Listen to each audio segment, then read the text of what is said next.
Hello everyone, welcome to the next episodes of Wisdom Bytes. In today's Wisdom Bytes, my topic is about ovarian cancer.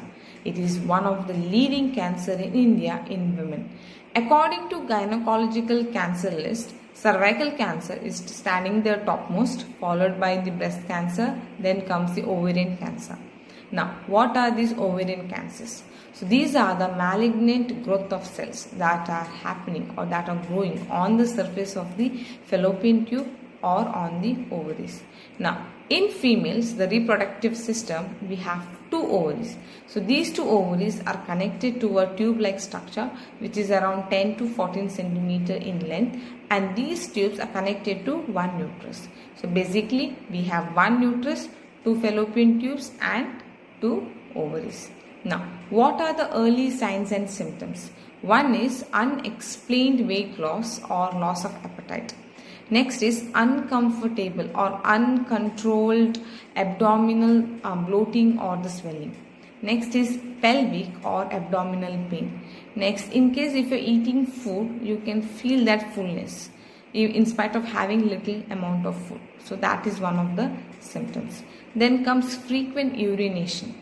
Then last sign could be like abnormal bleeding or postmenopausal bleeding. Postmenopausal bleeding refers to the women who are around 50s to 60s where their menopause has stopped, and after that for a year continuous bleeding takes place. Such conditions, it can be a sign for ovarian cancers. Now, coming to the stages. So basically, with other respective cancers, we have here also same like 4 stages we have. In stage 1, it is confined cells will the growth of cells happening only in one ovary, or it could be on both the ovaries. So this is stage 1. Stage 2, it will affect the areas such as like uterus, bladder, colon. Next, stage 3, it will affect the entire abdominal region. So the last stage, it could be like it is spreading to various parts of the body. So these are the stages of ovarian cancers. Next is survival rate. If detected early, like in the stage 1 and stage 2, then it can be prevented or the risk can be lowered.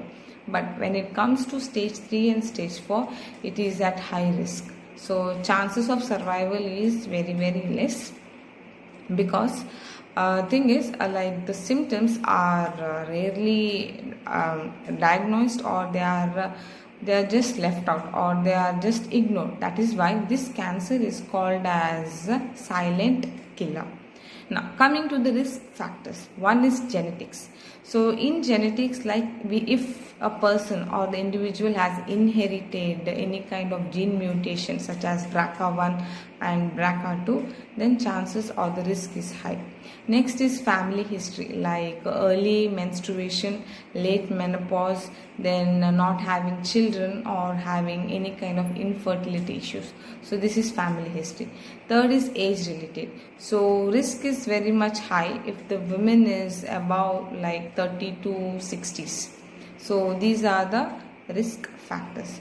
Now coming to the preventive methods or the measures. One is by consuming or taking oral contraceptives. So this is taken in order to prevent the release of the ovary. So this is one way. Second thing is like by breastfeeding, where the mother has to breastfeed the child for around at least a year or more than that. So this is second preventive method. Next is pregnancy history, where the pregnant woman carries the pregnancy for the full term. Then the risk is very much lowered. Then the last preventive measure is the by surgical. One is by removing the fallopian tube as well as the ovarian. So this is one of the surgery where complete removal, so there is no risk of ovarian cancer. Next is a removal of only fallopian tube, because it is said that the early cancer of ovarian cancer risk is in the fallopian tubes. That is why you can remove only the fallopian tube.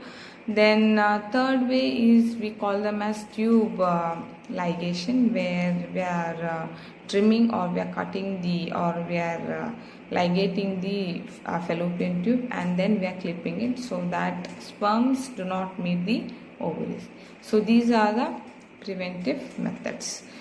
Thank you for watching this video. I hope you like this video. Kindly do subscribe and like the channel. Thank you.